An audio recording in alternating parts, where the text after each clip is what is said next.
Қызылорда облысының мәдениет, архивтер және құжаттама басқармасы, Қызылорда облыстық зағип және нашар көретін азаматтарға арналған арнаулы кітапханасының дыбыс жазу студиясында жазылған. Оқыған Үсенов Айдар, өңдеген Өтеуов Еркебұлан, Ұларбек Дәлейұлы. Қарғы баулы қасқыр. Бірінші трек. Дала хикаясы. Бөрі тұқымы кезбелерге неге өш? Тау қазақтарының 40-шы жылдары Қытайларға қарсы бастаған сұрапыл соғысы 1951 жылы Осман батыр ұсталғанда аяқталғандай болып еді. Содан елде бір мезет тыныштық орнады да, көп өтпей батыс аймақтарды түгелдей қытайластыру саясаты жасырын жүргізілді. Кейін бұл саясат тіпті күшейді. Оған себеп 1951 жылы күзге қарай Қытайға қарсы қайта көтерілген Қалман қажы даңқты батыр әрі мерген Қарақас Дәлелхан палуан Сарбаш Жүкей бастаған қарулы топ Ақсай өңірі мен Алтай бетінде сәтті соғыстар ұйымдастырды. Қазақтардың соңғы бұлқынысын басуға келген қызылдардың ең мықты армиясы саналатын 5000-дық әскерін Құбының құмында Қазақ құм деген жерде қоршап алды да түгелдей қырып салды. Одан шабыт алған қарлы тау тибеттері, Неңшия дөңгендері, Байынғол моңғолдары, Ақсу Хотан ұйғырлары қосылап бас көтерді. Бейжіңнен тағы маза кетті. Сонымен коммунистік партияның жұмсақ саясатын қолданып, біртіндеп қытайластыру қаулысы қабылданған.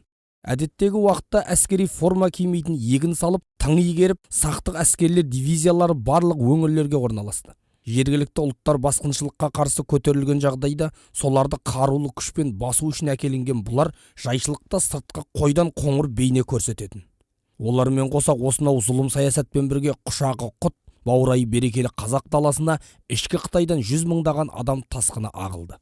Яғни қылмыскерлер коммунистік жүйе үшін күдікті саналатын бұрынғы халықтық партия әскерлері, жұмыссыздар, жан саны көп облыстарына сыймай жатқан қара табан егіншілер. Ал не заңды құжаты, не оқымаған мамандығы жоқ оларды жергілікті халық кезбелер немесе ақбалар деп атап кеткен. Күй талғамайтын қолына түскенді жеп, кез келген жұмысты істеп, басы сыйған жерге жата кететін. Бұлар келген соң ел ішінде түрлі оқиғалар да көбейді.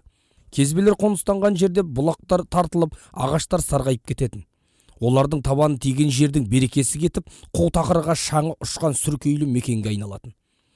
Аяқ жетер жердегі орманды сексеуіл мен бұта бүргенді шегірткедей отады. Туылаған балығы жағалауға түнде жаққан отты сөндіріп кететін өзендерде құрт шабақта қалмады. Жоңғар ойпатында Усу деген шағын қала бар. Ішкі Қытай мен Шинжияңнан қайшалысқан жол торабының бірі осы маң. 100 мыңдаған кезбелер бұл өңірді толтырып, оған сыймағандары қазақ қоныстанған өзге аймақтарға қарай ағылған. Сол Усу қаласының маңына қыстақ соғып, балшық үйлерге орналасқан кезбелер айнала табиғатқа жаудай тиген. Құбының құмына қарай жайқала өскен сексеуілді жұтатып, жеуге жарамды жыбыр еткен жәндіктің бәрін ас еткен. Онымен қоймай, дәрілік шөп үшін пайдаланатын қызылмия, соңғыла тектес өсімдікті де тамырымен жұлып, байтақ даланы тақырлаған. Жергілікті қазақтар оған тыжырына қарағанымен қатты қарсыласуға Қытайдың өз ұлтына бейімдеп жазған заң зәкөндері ырық бермейтін. Сөйтіп жүргенде ол кезбелерді табиғаттың өзі жазалады. Бір жылы қатты жұт жүріп, қазақ малшылары біраз шығынға ұшырайды да, келесі жылы мал күзетін күшейтеді. Даладан жемін табалмаған қасқырлар адамға, оның ішінде текедей таңдап Қытай кезбелерге жауша тиеді. Бәлкім етінің дәмі өзгеше немесе жергілікті көшпелілер, яғни атқа мінген тымақтылар сияқты қауіпті емес, тарпа бас салып асай салуға оңай болғандығынан шығар. Әйтеуір мыңғырып мал жайылып жатса да ішінен тек кезбелерді теріп жеп кететін аңызға бергісіз оқиғалар молайды. Алғашында бір жерге тұрақты қоныстанбай, байтақ өлкені кезіп жүретін олардың дене қуаты әлсіз, үп еткен желден қорқатын рухсыз болғанымен өсім талдығы сұмдық. Шұбыртып туа береді. Көбінде жансар туған шақалақтарын күресінге жол бойына тастап кете беретін. Дала қасқырлары оны жеген сайын тәбеттері ашылатын. Кезбелер қатты көбейген жылдары қасқырлар да тоқ болатын. Сайсалада иығына сөмкеліп, қазақ ауылдарын аралап киім-кешек сататыны бар. Көгөнісін шарбағына салып, қыстақтарда аралап жүретіні бар. Біраз кезбе қасқырларға жем болады. Аудан әкімі ресми қаулы шығарып, қасқырларды аулауға қазақтарды жұмылдырады. Көктем аяғы өлекшіндер күшіктеп болған мезет. Дала заңын, табиғат тепе-теңдігін 5 саусағындай білетін аңшылар бірен саран арландары мен жеке дара жортқан еркек қасқырларды атып сақшыға тапсырады. Сол кезде қоңыр адырлардың арасындағы бұлақ бойына қойын суаруға келген екі жігіт суға жақын маңнан қазған апанның үстінен түсіп қалады. Апаннан шыға қашқан екі қасқырды мылтығы жоқ екі қазақ тақымдарындағы сойылдарын суырып алып қуып береді. Жақында ғана күшектеп бауырын енді жия бастаған өлекшін жүйрік аттардың тұяғының астында қалуға айналады. Дала бөрілерінің жаратылысынан бергі бұлжымас заңы бойынша мұндайда арлан қасқыр басын қатерге байлауы керек. Сол дағдымен өтірік ақсаңдап екі аңшының назарын өзіне аударады. Алдағы белден асса қалың быдырмақ сексеуіл басталатын. Екі бөлініп қуғанмен алдындағы олжадан айырылып қалуы мүмкін. Оның үстіне күшіктеген өлекшіннің көктемгі терісі жарамсыз болады. Сонымен ойлаған екеуі арланның соңына түседі. Өтірік қашалмаған бейне көрсеткен еркегі қуғыншыларды үміттендіріп, бір қалыпта аралық ұстап жорта береді. Түстік шығысқа кілт бұрылған қаншық қасқыр сай аузына шыға қалың жыңғыл арасына кіріп құтылады. Белден асап безген арланның қарсы алдынан өзге жақтан қасқыр аулап келе жатқан жігіттер кездесіп қалады да мергендердің бір атып алады. Ұрғашысын құтқарып өз басын өлімге тіккен есік пен төрдей дәу арланды бөктерген екеуі қойға бұлақ бойына келеді. Көп әуреленбей ақ апанды да табады. Көздерін әлі ашып үлгермеген 5 бөлтірікті алып ауылға қайтқан. Қасқырларда адам таңданарлық бір ғажап қасиет бар. Олар ешқашан жұп тумайды. 3, 5, 7, 9, 11-ге дейін тақ санымен күшіктейді. Сонымен әлгі екі қазаққа орта жолда бір топ қытай кездесе кетеді. Тұтас усудың иесіз иттерін жеп тауысқан кезбелердің көзі олардың қоржынындағы күшіктерге түседі. Сендер не алып келеді? Дейді мұнда бала күнінде келіп қазақ тілін шала үйренген жастауы. Қутыгеш бір қазақ тұрып. Біз асыл тұқымды ит бағамыз. Мынау соның күшіктері. Күзге дейін аман өссе, бір қойдың етін береді. Қуырсаң да асып жесең де дәм керемет. Ой, қасақылар ит жемейді ғой. Сен білеуін бізге сатады. Біз саған мына затталдан сұлырағандарыңды беледі деп иықтарына ілген сары сөмкелерінен ағашшылыққа үй жиһаздарын жасауға пайдаланатын құралдарын шығарады. Киіз үймен көшіп қонып жүретін малшылар үшін кереге көктеуге шаңырақ қиып уық жасауға табыла бермейтін болат жүзді бұрғы мен өткір қашауға жүзі жарқыраған балтаға көз түскен қазақтар екі бөлтірік беріп қажетті заттарына айырбастап жолына түскен. Кетерінде бұл күшіктерге қазірше сүт бересіңдер. Көзін ашып, тісі шыға бастағанда қан иіскетіп, ет беріп бағыңдар деп ескертіп сақылдай күлседі. Өздеріне мүлде бөгде екі аяқтының жағымсыз иісін сезген қос бөлтірік жан таппай қаңсылайды. Балшық тамдарына келген кезбелер жақын маңдағы қазақтардан сүт алып бөлтіріктерді бағуға кіріскен. Арада айға жуық уақыт өтеді. Арланнан 5 бірдей күшігінен айырылып қатты ашынған өлекшін ене малға да адамға да аяусыз тиеді. Топтасып қуған аңшылардан неше мәрте құтылып кетеді. Ат үстінен түспейтін қазақтарға жолай алмағанымен, төменгі Қытай қыстағынан атыз басында жүрген екі кезбені, одан көп өтпей қыста қаралап аяқ киім жамап жүрген етікші Қытайды кештетіп жеп кетеді. Мыжырайған балшық тамда өсіп жатқан екі бөлтіріктің біреуін кезбелер көп өтпей, сүтті көп ішеді екен деп желкесінен шауып түскі асқа жеп алған. Екінші тірек. Бірі бауырын көтеріп көзін ашқан. 3-4 ай өткенде тұрқы жуандап айналасына айбар шеге бастаған. Тракторшы көршісі екеуі бөлтіріктің мойнына трактор ременімен әсемдеп мықтап қарғыбау жасады. Тамағынан шығырық өткізіп ұзын темір шынжырға жалғады. Босай қалса қоржа иттеріне адамға тап беретін ыңғайын байқаған соң бір үшін темір қазыққа бекті. Күн батсақ балапан әтештің шақырғанындай созылыңқы үн шығаратын оның табиғатынан иттерге ұқсамайтын сезіле бастады. Әсіресе бұлтты жауынды күндері таң ағара немесе күн бата бір орында тұрмай шырайын алатын әдет тапқан. Оны көрген иесі едел-жедел туған бір-бірінен айнымайтын 6 баласын қора маңына жолатпайтын болды. 5 ай өткенде кәдімгідей үлкейген бөлтірік шынжырынан сәл босай қалса қоржаның жәутік иттерін жау тигендей шулатып талайтын шығарды. Шілде туып ай толған түні тіпті ерек мінез көрсеткен. Дауысы жуандап, желке түсі көк шулан тартқан бала бөрі шегірткелері шырылдаған айлы түнді жамылып, тұмсығын көтеріп ұзақ ұлыған. Бұл күнгі дауысы мүлде басқа. Қоржалық кезбелердің бойын үрей биледі. Түн ортасы ауа ілгегі бос салынған темір тордан сыртқа атып шыққан бөлтір күллі даланың белін қайсырата ұзақ ұлыған. Сол сәтте қоржаның шығысынан да батысынан да түстігі мен терістігінен де озандай ұлыған топ қасқырдың дауысы айлы түнде үрейге бөлеген. Топ бөрінің ішінен оқшау өзгеше озандай шығандаған бір дауыс кім-кімнің болса да жүрегін қақ жарардай етті. Жай күндердің өзінде күн батсақ есігінен аттап шыға алмай, үйіндегі темір шелекке дәрет сындыратын кезбелердің жағдайы қиындап кетті. Бұл түн ұйқысыз өтті. Қатты қорыққандары тіпті төсек астына кіріп тығылған. Күн шыға аяқтарын санап басып, есік терезелерден бастарын қылтитқан олар қос жанары қанталай от шашып, аласұрған бөлтіріктің қасына жақындай алмады. Сонда барып өткенде жолшыбай кезіккен қазақтардың өздеріне иттің күшігін емес, қасқырдың бөлтірігін беріп кеткенін түсінген. Бұл жағдай қатарынан 3 күн қайталанды да бірден тыныштық орнады. 4-ші күні темір қазықты шырайнала шынжыр байлауды шалдырлата жұлқынған бөлтірік түс ауа сабасына түскендей болған. Есігінің алдында қолтракторын шұқылап жатқан көршісіне көмектесіп жүрген иесі қолындағы майды сүртіп, абайлап қасына барды.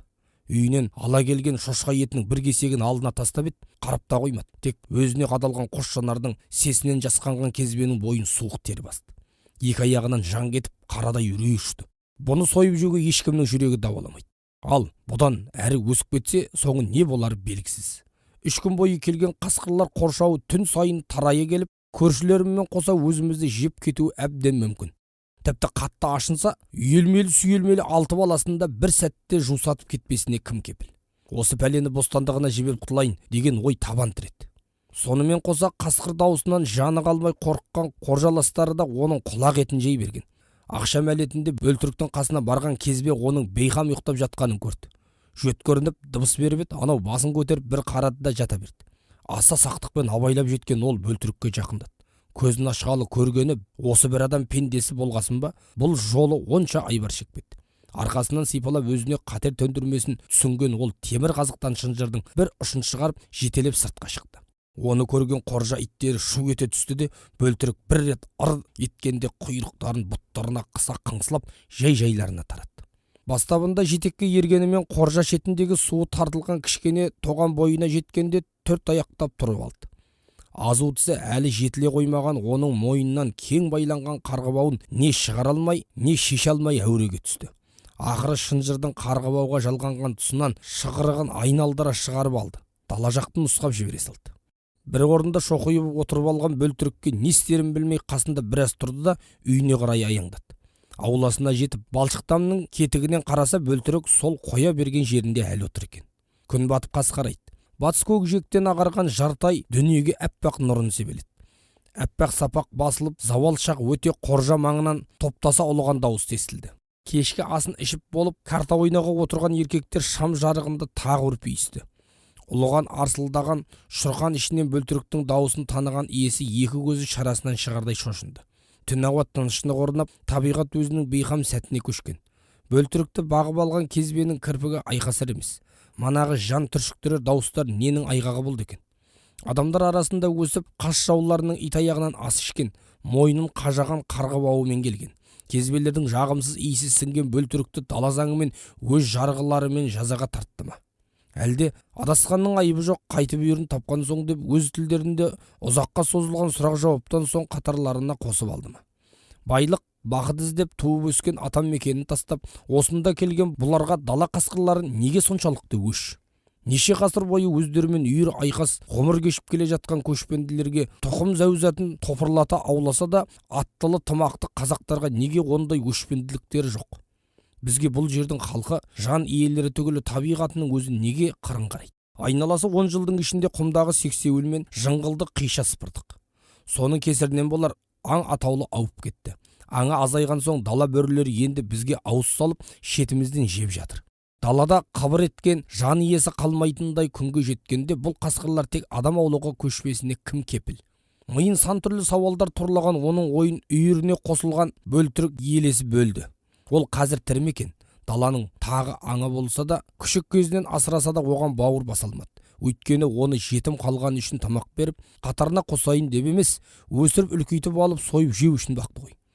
Көктемде 5 бірдей күшігінен айырылған өлекшін ене бір бөлтірігін қоржалық кезбелер бағып отырғанын біліп қойыпты. Апандас үйірін жинап жан-жағынан қоршап қытайлар қыстағына маза бермепті. Көк шулан тартып өсіп қалған бөлтірікті кезбелер ақыры еркіндікке жіберіп құтылыпты деген әңгіме тұтас усуда ой мен қырда желдей есті. Айға жетпей қоржа маңынан тыныштық кетті. Мұнда бірыңғай кезбелер тұратынын біліп алған қасқырлар тіпті үйлердің қасынан жіп кететінді шығарды. Бір күні үйірі таласында жеңіліп оқшау қалған кәрі қасқыр кештетіп қоржа маңына келді. Шеттеу тұрған үйдің маңында оңаша шыққан адам қарасы көрінбеген соң аула сыртында жүрген тауықтарды торуылдаған. Ғұмырында талай бәлекетті көрген ол қулыққа басып жуас ит бейнесіне енген. Сол кезде өмір бойы қасқыр көрмеген кезбе әйел сыртқа шығып қалады да оның тауықтары қуып жүргенін көріп ит екен деп қолына сыпырға алып тұра қуады. Анау аяңдай қашып бір топ талдың түбіне қарай бастайды. Шәңкілдеп айқайлап келіп қалған әйелді бас салып бақырта жарып басымен екі алақанын ғана қалдырып түгел жеп кетеді. Үшінші трек. Қарулы сақшылар келіп түн сайын мылтық атып қоржаны күзге дейін күзетуге тура келген. Қоржа маңындағы кезбелер көп жүретін күре жолдар мен олар жұмыс істейтін егіс атыздары бойында сан түрлі қорқынышты аңыздар тарап жатты. Аттай зулап бір жыл өте шыққан. Шашау шыққан талай кезбе дала қасқырларына ыстық ас болды. Бірде көмір кенде қолмен көмір қазып жатқан 20 шақты Қытайға қасқыр үйірі шауып шақтыға дейін кіріп түгелдей жеп кетеді. Осы оқиғадан көп өтпей алтын іздеп тау тасты кезіп жүрген топты қанға басқа да бір топ қасқыр кездесіп қалып, екеуі бөліне қашады да үшеуі тас өңгірге барып кіреді. Есейген бөлтіріктерін ертіп аң аулауға үйретіп жүрген жұп қасқыр екен. Олар да екіге бөлінеді. Қасына 2-3 бөлтірігін алған өлекшін үңгірге кіріп, бір кезбені жарып бөлтіріктеріне қалдырады да қалған екеуіне тап береді. Бірін жеп жатқанда екіншісі жол сөмкесінен жамылғысын алып басын бүркеп бақырып жата береді. Анаусының дәмді майлы жерін асап болып, етпеттей бұғып жатқан соңғысын май құйрығынан бастап асықпай үңгіп жепті. Сыртта қалып, жыраны құлдай қашқан екі кезбені аттатпай қуып жеткен арланы бұта арасына басын тығып, шырқырап жатқан біреуін лезде талап, оны да әдейі шалажансар күйде қасындағы күшіктеріне қалдырады. Есі ауып кеткен ана байғұс жер сабалап отырғанда оны мойнынан бір-ақ бүгеді. Енді ауыздана бастаған күшіктеріне жемін шалап өлтіріп беру қасқыр атаулының ортақ дағдысы. Өздері ойлағандай қатты қырғын жасамаған соң қазақ аңшыларынан үміт үзген жергілікті үкімет сақтық әскерлерді жұмылдырып көрді. Дала қасқырлары түгілі жер сырын, табиғат мінезін білмейтін дүрегейлер тау тасты беталды кезумен уақыт оздырды. Мылтықтарын тасқа сүйеп, қызған күн нұрына балқып ұйықтап жатқан екі әскерді тапатал түсті жалғыз қасқыр жеп кетті. Келесі жылдың күзі келіп, егіс атыстарында жиын терімде басталды. Бөлтірікті бағып алған кезбе сол маңдағы қазақтарға жалданып, қой бағуға көшіп кеткен. Малшылардан үйренген дағдысы бойынша қойларын түске қарай қора іргесіне үйіздетіп, жақын маңдағы көрші қыстаққа керосин алуға жолға шыққан. Кеш болып түнге қалса, мал бақтырып отырған қазақ әкеліп тастайтын сөзсіз. Төрт төңіректегі мекендерге әлі электр жарығы жетпегендіктен мұндағы барша ел керосин шамын жағатын. Күз айының түні салқын болғанымен күні әлі ыстық. Адырлар арасымен қыстаққа жеткенше біраз жол бар. Кешкі салқында тоңармын, оның үстіне жолда қасқырдан қорғар киелі сауытым ғой деп мал иесі берген қазағы пұшпақ тымақ пен жеңіл тері тонын киіп шыққан еді. Терлей бастаған соң аласа қырдың басында атам заманнан бері тұратын үстіне қонған құстардың саңғырығы алабажақ із қалдырған. Кісі белінен келетін балбал тастың түбіне тымағы мен тонын қалдырып кетті. Бұл маңнан көп адам жүре бермейді. Жүрсе де далада әсіресе балбал түбінде жатқан киімді ешкім алмайды. Жеңілдеп қалған ол үстіндегі қоржалықтар киетін шолақ етек әскери сары шапанының алдын ашып тастап шай қайнатындай жүрді. Бұл сары шапанының да өзіндік тарихы бар. 50-ші жылдардың басында осы өңірде Оспан Батырдың соңына түскен коммунист әскерлерінің ішінде оның әкесі де болып хабаршы қызметін атқарыпты. Бір жолы 100 шақты әскер Жетіқұдықта шарлауда жүргенде қазақ мергендеріне кездесіп қалып, соғысқанда 3 адам ғана аман қалған екен. Сол жылдары хабаршыларға ең жүйрік аттар таңдап берілетіндіктен Жетіқұдықтың сай саласына қашып кіріп мергендер оғынан зорға құтылған еді. Ерлік деуге келмесе де қарулы 100 коммунисттен 3 адам болса да құтылғаны үшін орталықтан арнайы медаль тағылып, батыр атағымен қоса осы шапан сыйға берілген. Сол әкеден мирасқа қалған әскери киім қоржалықтардың бәріне таныс еді. Әртүрлі ойға кетіп, бір жағы айналаға жалтақтай қарап келе жатқан, оның көзі кенет топ жыңғыл түбінен ары қарай айналып кеткен қасқырдың сұры жонын шалып қалды. Тұла бойын діріл басып, бақайынан бастап шымырлата жылжыған шыбын жаны мұрнының ұшына келді. Кеберсіп кеткен ерін бір жалап алды да артына қарай қаша жөнелді. Бірден шабуылға өтпей, бүлкөктей желген қасқыр сонадайдан еріп келеді. Байғұс кезбе әне-міне жан тәсілім етердей дедектейді. Малын бақтырған қазақтың қасқыр темірден, жіптен, таяқтан сескенет. Айдалада кездесіп қалсаң саспа. Айқайлай дауыс беріп, сыр білдірмей жүре берсең, қатты ашыққан қасқыр болмаса, бет алды тиіспейді. Ал темір дауыс шықса, олар қару бар деп ойлайды да қасыңа жақындай алмайды дегені есіне түсті. Керосин құйдыру үшін ала шыққан темір торсығын белінен шешіп, бір қолына кесек тас алды да даңғырлата ұрды. Өлген тірілгеніне қарамай қашқан байғұс безіп отырып, бағана өзі тымағы мен тері тонын қалдырып кеткен балбал тасқа да ілінді. Қасқыр қуып жетсе тісі өте қалмас деп тонын қаусыра киіп алды. Демін басып орнынан тұрып айналаға қараса ештеңе көрінбейді. Тымағында баса киіп темір торсығын қолына алған ол қой үйіздетіп кеткен қорасына бет алды. Алды-артына жалтақтай жан ұшырып маңайды шолып келеді. Біресе сол жағынан, бірде оң жағынан қылаң берген дәу қасқыр оны тағы айналдыра бастады. Есі шыққан адам не демейді? Әй, кет, менде мылтығы бар, мен хасақы, сен хасақыны жемейді, деп қарлыға тілі келгенше қазақшалап айқайлайды. Оның ойынша қасқырлар қазақ тілін түсінеді. Қазақша сөз шыққан жерге қасқыр келмейді. Жауыздың жауызы қасқыр атаулының өзі бет алды жоламайтын неткен күйелі ұлт деп ойлап та үлгірді. Сөйтіп ес кетіп, жан шыққанда қораға да жақындады. Көрші қыстаудан келе жатқан атты қазақ жан таппай қашқан оның қарасын алыстан көрген еді. Тасырлата шауып қасына келді де не болғанын сұрады. Қазақтар арасында көп жүрген ол табиғат сырына, малшы өміріне біраз қанық қалған еді. Малдасын құрып, майлы етті тауысып отырып, қасқыр жайлы не түрлі әңгіме айтатын қазекеңдерден талай нәрсені естіген. Малшылар көрінбесе қасқыр жеді деп емес, қасқыр қырып кетті деген сөзді қолданатын. Қасқырдың атын тергеп ит құс дейтінінде құлағы үйренген. Кірмелердің әрпіне тілі келмейтіндіктен қырып деген сөзді қылып деп айтатын. Әй, хасақы ауылдас, мені қасқыл қылып кете жаздады. Ол қылам деп қуат, мен қылма деп қашады. Мұна хасақы торымды киіп ұтылдым, дейді үрейі су түбіне кеткен байғұс. Ат жалын құшып ішек сілесі қата күлген анау, сендерді қырса да жарасады.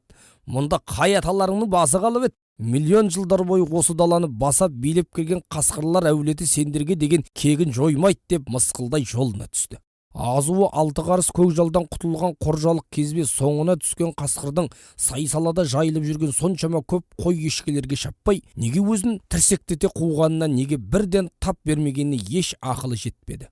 Бірақ оның кезінде өзі бұрғы мен балтаға қазақтардан айырбастап алған бөлтірік екенін, мойнына өз қолымен таққан қарғыбауы әлі жүргенін бұрынғы иісінен сезіп, бөрілер заңы бойынша өзін баққан адамға әдейі тиіспей кеткенін, сол арқылы қарымжы қайтаратынын сезген жоқ. 4-ші трек. Осы хикаяны естігеннен кейін кезбелер арасында қазақтың киімін киген қытайларды қасқыр мүлде жемейді екен деген ақиқатқа бергісіз аңыз тарады. Сонымен қалталарындағы бар ақшаларын сарға жұмсайтын қазақтың киіміне сұраныс артқан күлкілі сауда қызды. Еккен бидайы мен ағашшылық саймандары қолдарына таққан сағат сияқты өзге де қымбат бұйымдарын қазақтарға беріп, ескі құсқы жыртық тондарға жосасы кетіп, жолымы шыққан тері шалбырларға айырбастап алып жатты. Тіпті Шинжиянға 150 мың басқыншы қызыл әскер бастап келген генерал Уаң Жынның өзі тыйым салған қазақтың шошақ төбелі түлкі тымақтары аса қымбат һәм қастерлі бұйымға айналды. Қара қазан төңкеріліп қараша айы да жетті. Қоржалық кезбелердің ендігі уайымы қыстық отын қамы. Көмір дегенге сығарға биті жоқ тақыр кедей кезбелердің қолы жете бермейді. Сондықтан жаз бойы егіс алқаптарында жүретін олар отын жинау науқанына кіріскен. Тұтас төңірек оталып болғандықтан енді алыс төңіректен теруге тура келеді. Қыс басы жайлы болып, қалың қар жаумаған соң малшылар да күзеулікке қоныс жаңалап табан аудармай отырып алған. Жылдағыдай емес, биыл жоңғар даласында қоңыр аңда көп, мал да семіз. Осудың терісіндегі қырда аз болса да отынға жарар бота бүрген сексеуіл бар. Балбал тасқа қалдырған киімін киіп, аман қалған кезбеге қой бақтырған қазақ та сол терістік қырға бұлақ бойына жақын тас қораға көшкен. Бір күні оған Қоржадағы тракторшы көршісі келді. Қасында әйелі бар. Осында бірер күн қонып, қысқа жетер отын қамдап алмақ. Тас қораға қатты алыс емес, оқшау көрінген қойнаудағы топ сексеуілді нұсқап жіберіп, өзі қора тазалауға кірісті. Қол тракторын тырылдата айдаған әлгі Қытай өзекке жетіп, әйелі екеуі екі бөлініп кетпен шабуға кірісті. Отын қызығына түсіп алған күйеуі түс ауа әйелін іздей бастаған. Дауыстап еді, ешкім үн қатпады. Жағалай жүгіріп, қойнаудан алыстау келесі қыратқа жеткенде сексеуіл арасынан әйелдің қасқыр жеп кеткен сүйектерін тапты. Баж жетіп артына бұрылғанда өзіне қарай тап берген көкжалдың мойнындағы өздері таққан қарғыбауды от шашқан қып-қызыл көзін ғана көріп қалды. Қыратта адырлы далада тас қора маңына кешкірді. Жыражық бұлды қуалаған көлеңке зорайып барып, иесіз қалған ескі тракторды бүркеді. Отын теруге кеткен көршісінен әлі хабар жоқ. Қойнау жаққа қараса, қыбыр еткен жан көрінбейді. Жазда ептеп атқа үйрене бастаған соң, мал иесі оған месқарын кәрі атын қойға мінуге берген тұғын. Соған міне сала тепеңдеп жетіп келді. Трактор қасында ет бетіне түсіп бір кетпен шұбала тасталған кендір арқандары жатыр. Жағалай қырат бойына өскен сексеуіл арасына жеткенде аттан ауып қала жаздады. Жұлым-жұлымы шыққан әйел мүрдесінің қасында екі қылтасынан беліне дейін қоң еті жоқ, қан жоса болып тоңқайып өліп жатқан көршісін таныды. Сондайдағы тастаққа қарап елеңдеген месқарын кәрі атта дізгінін жұлқылап шегіншектей берді. Тебініп қалған ол тас қораға қарай тепеңдеді. Артына қарауға дәті жетер емес. Сол кезде қора маңындағы шағын тас үйге келіп, аттан түсіп жатқан екі қазақты көріп қуанғаннан есі шығып кетті. Жақындап келді де сасқалақтай: "Сендер жақсы келді. Анда жақта менің көлшім тоңқайып жатыл. Қасқыл қылып кетіпті", деді бірдің басын бірдің аяғын айтып. "Мынау не айтып тұр?" деді қора иесі ер жетіп қалған ұлына қарап. "Не дейсің? Асықпай айтшы", деді бала жігіт қамшысын сығымдай ұстап. "Ана төбеде менің көлшім лаусұңды қасқыл әйелі екеуін қылып кетіпті." "Ой, ынжық немелер. Кімді қырып кетіпті дейсің? Ит май жемейтін жақ қой бұл. Далаңдары қойша жусап мыңғырып жатқанда Қытайда қасқырдың әкесінің басы бар ма осы? Жүр барып көрейік", деді қызуғанды бала қазақ. "Ойбай, мен балмайды. Сен балып келеді, мен қолқады." Айылын тартып атына мінген бала жігіт құйғытып трактор қалған төбе жаққа кетті де аздан соң қайтып келді. Әкесіне екі қоржалық кезбені қасқыр жеп кеткенін, қорыққаннан басын ғана қорғап сексеуіл арасына еңбектей тығылған еркек кезбенің құйрығы мен саннан дым қалдырмағанын баяндады. Арада 3-4 жыл өтті. Дала бөрілері адамға шабуылын тоқтатпады. Керісінше үдей түскен, тіпті кезбелерді тобымен жейтін әдет тапты. Үрімжіден шығып жұмыс іздеп жаяу шұбап келе жатқан 10 шақты кезбе үйірлі қасқырға жем болды. Осындай істер қазақтар қоныстанған байтақ даланың кез келген жерінен көрініс берді. Алтай бетіндегі Ақталада электр желісін тартып бағана орнатып жүрген 7 Қытайды шатырының қасында түгел қырып кетті. Ал сол маңда отырған қазақ малшылары жылдар бойы дін аман. 18 мың ғаламның мың сан жұмбағын түгел шешу адам пендесінің қолынан келмейтіні ақиқат. Ұқсас рухтар бір-біріне аллакөз болғанымен ешқашан дұшпандыққа, бітіспес жаулыққа бармайды. Қазақ қасқыр соқса, қасқыр келіп қазақтың малын жейді. Бірақ бір-біріне айрықша кектемес.